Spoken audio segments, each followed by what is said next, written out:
నియోజకవర్గంలో aqua industry అభివృద్ధి బాధ్యత నాదని ఎమ్మెల్యే వెనిగండ్ల రాము తెలిపారు. నందివాడ మండల ఆక్వా రైతుల సమావేశంలో పాల్గొన్న వెనిగండ్ల రాము దశాబ్దం తర్వాత ఏప్రిల్లో నీటి విడుదలపై రైతులు హర్షం వ్యక్తం చేసి కృతజ్ఞతలు తెలిపారు. రైతులు విద్యుత్ సబ్సిడీ సహా పలు సమస్యలను వెనిగండ్ల రాము దృష్టికి తీసుకువచ్చారు. ఇప్పటికే కొన్ని సమస్యలు పరిష్కరించామని, మిగిలిన వాటిపై చర్యలు తీసుకుంటామని ఆయన హామీ ఇచ్చారు. రైతులు ఐక్యంగా ఉంటే సమస్యలు పరిష్కరించడం సులభమని, ఆక్వా డిజిటలైజేషన్లో ప్రతి ఒక్కరూ నమోదు కావాలని వెనిగండ్ల రాము సూచించారు. మీకే తెలుసు, పక్కనాడు కంటే 500 మందే కదా, బాధ్యతగా ఉండాలి కదా. ఓ దాంట్లో ప్రాబ్లం వస్తే తీసుకెళ్ళి డ్రైనేజీలో పడేస్తే ఏమవుద్దనేది ప్రతి ఒక్కరికి తెలియాలి కదా. దాని ప్రాసెస్ ఉంది కదా. మీరు ఒక ఫండ్ పెట్టుకోండి, 10 ఎకరాలు వాడే వాడు పాపం చచ్చిపోతాడు, వాడు జీవితం నాశనం అయిపోద్ది అనుకుంటే మీరు ఒక ఫండ్ పెట్టుకోండి.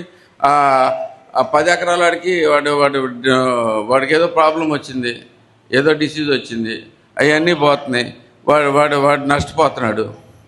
దానికి ఏదో ఒకటి చేయండి, వాడికి ఏదో ఒకటి చేసి పెట్టండి. వాడు వదలకుండా ఉంటాడు. వాడు మళ్ళీ గంటలోనో 2 గంటల్లోనో 3 గంటల్లోనో లేదు, మహా అయితే కనుక ఓ 4 రోజుల్లోపు మళ్ళీ నింపేయాలి, మళ్ళీ పట్టేయాలి, మళ్ళీ ప్రాబ్లం. ఇవన్నీ పక్కన వాళ్ళ దగ్గరికి వెళ్ళి కూర్చుంటాయి. ఇవన్నీ కూడా కలిపి కూర్చుంటే జరిగే సమస్యలు చాలా ఉన్నాయండి. బేసిక్గా దాంట్లో వచ్చి అందరం ప్రభుత్వం చేయాల్సిన పనులు మనందరికీ కనపడతాయి, కానీ మన దగ్గర చేయాల్సిన పనులు కూడా మనం కూడా చూసుకుంటే బాగుంటుంది అనేది నా ఉద్దేశం. మీరు అందరూ ఐక్యతగా ఉండండి. మన ఐక్యత ఎప్పుడైనా కానీ స్ట్రాంగ్గా చేయగలిగింది. ఎందుకంటే బేసిక్గా మీరు చెప్పినట్టుగా 50,000 పైన తీసుకొచ్చారు, 50,000 పైన వచ్చినాయి.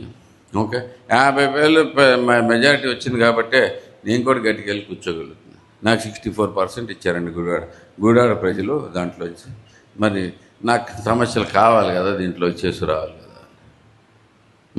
మళ్ళీ ప్రాబ్లం రాకుండా చూసుకోవాలంటే అందరికి కావాల్సినవన్నీ చేయాలని చెప్పి నేను ధైర్యంగా డైరెక్ట్గా చెప్పగలుగుతాను. అదే రకంగా మీరు కూడా అందరూ కలిపి రండి. నందివాడ మండలం 400-500 మంది ఉన్నారు. నేను ఇక్కడే చూస్తున్నా, అందరు రాలా. నాకు తెలిసిన వాళ్ళు చాలామంది రాలా. ఓకే, ఇది ఎవరికి వచ్చే లాభం? బేసికలీ ఎవరికి పోయేది ఏంటి? బేసికలీ ఇది అందరి సమస్య కదా. బేసిక్గా ఏదైనా కానీ ఒకళ్ళు లీడ్ చేస్తున్నారు, ఒకళ్ళు లీడ్ చేస్తున్నారు అనేది కాకుండా అందరూ కలిపి ఎన్నుకోండి, ఎన్నికల్లో పెట్టుకోండి, ఒక సంఘం పెట్టుకోండి, దాంట్లోంచి ఒక ఫండ్ ఏర్పాటు చేసుకోండి.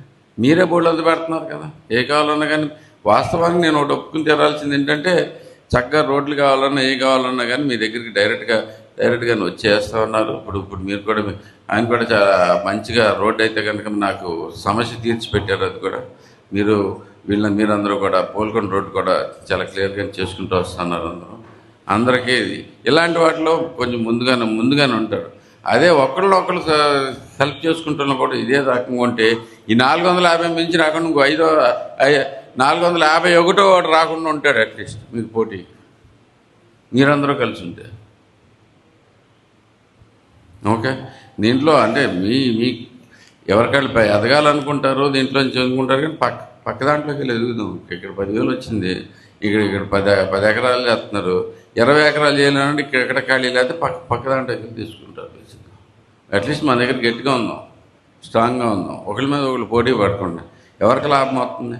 ఆ 1000 రూపాయలు మీరు పెంచేదేమో 10,000, అక్కడ 80,000 90,000 1,00,000 చేశారు. కానీ ఆడు 1000 కట్టమంటే వాడు కట్టట్లేదు అంటారు. మళ్ళీ అసలు మీరే తీసేసుకోండి, అది కూడా పెంచామనుకోండి, కట్టేసేయండి.